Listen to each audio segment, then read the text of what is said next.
Guys, ini dia ayam goreng kepak sayap terbang entah kemana. Dijamin lebih cepat matang dan tidak berdarah-darah dalamnya. Oke, pertama ayamnya kita potong macam kepak sayap gitu. Lalu pecahkan 3 biji telur dan kocok-kocok. Balur ayam ke kocokan telur, terus balur ke tepung bumbu putri sampai semua merata ya. Next, goreng ke minyak yang panas sampai warnanya golden brown. Aku pakai platinum pressure wok dari stand cookware. Ini wok andalanku di rumah loh. Oke, udah jadi. Nah, aku makannya pakai salad Hokben KW Super. Wah, ini ayamnya crispy di luar dan tender di dalam. Kalian cobain ya. Semoga pada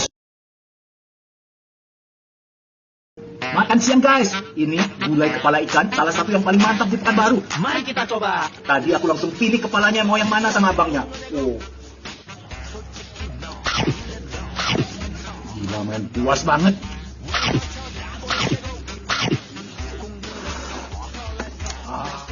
Terus makannya harus pakai nasi padang, tapi jangan pakai sendok ya, pakai tangan.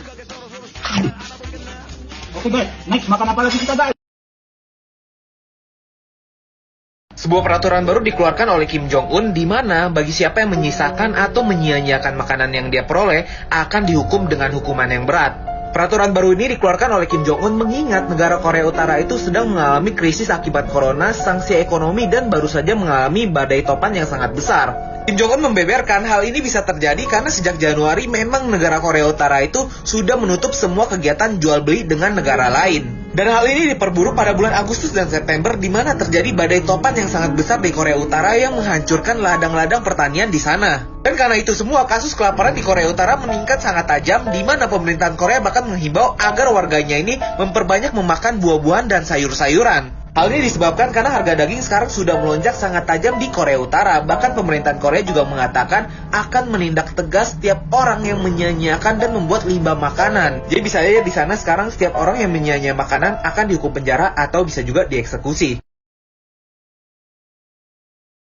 Air mata anak perempuan ini menghasilkan koin emas sampai akhirnya jadi namanya adalah Edison. Nah, ketika umurnya 6 tahun, dia ini pengen banget ke pantai untuk melihat lumba-lumba. Akhirnya saat itu orang tuanya membawa Edison ke pantai. Karena keasikan berenang, Edison ini nggak sadar kalau dia udah berenang terlalu dalam. Nah, saat itu dia bertemu sama 3 ekor gurita nih di dalam laut. Dia pun sangat kaget karena saat itu dia bisa berbicara dengan ketiga gurita tersebut. Selain itu, dia juga bisa bernafas di dalam air. Nah, ketika mereka lagi ngobrol, salah satu dari gurita tersebut itu menaiki kepala Edison yang membuat Edison ini menjadi takut dan pingsan. Nggak lama kemudian Edison mendengar suara ayahnya yang memanggil namanya. Dan ketika dia sadar, dia sudah berada di daratan. Ayahnya bilang Edison ini sudah cukup lama hilang sebelum akhirnya dia ditemukan. Sesampainya dia di rumah, Edison ini menangis karena dia trauma dengan apa yang dia alami. Dan ketika air matanya si Edison ini jatuh, ternyata air matanya ini berubah menjadi koin emas. Mengetahui hal tersebut, orang tua Edison ini sangat senang dan mulai memanfaatkan Edison sebagai penghasil uang. Berbagai cara mereka lakukan supaya Edison ini bisa mengeluarkan air mata setiap hari. Mulai dari membuang barang-barang kesayangannya Edison, kemudian mengambil hewan peliharaan kesayangannya Edison, sampai menyuruh Edison untuk mengiris bawang setiap hari. Nah, dari situ orang tua dan saudara Edison ini tuh menjadi kaya dan mereka mendapatkan apa yang mereka mau. Tapi tidak untuk Edison. Edison ini merasa sangat sengsara. Karena si Edison ini udah gak kuat lagi, akhirnya dia memutuskan untuk kembali ke laut dan bertemu dengan gurita-gurita yang waktu itu dia temui. Tapi kalian gak akan nyangka apa yang akan terjadi sama dia. Lanjut part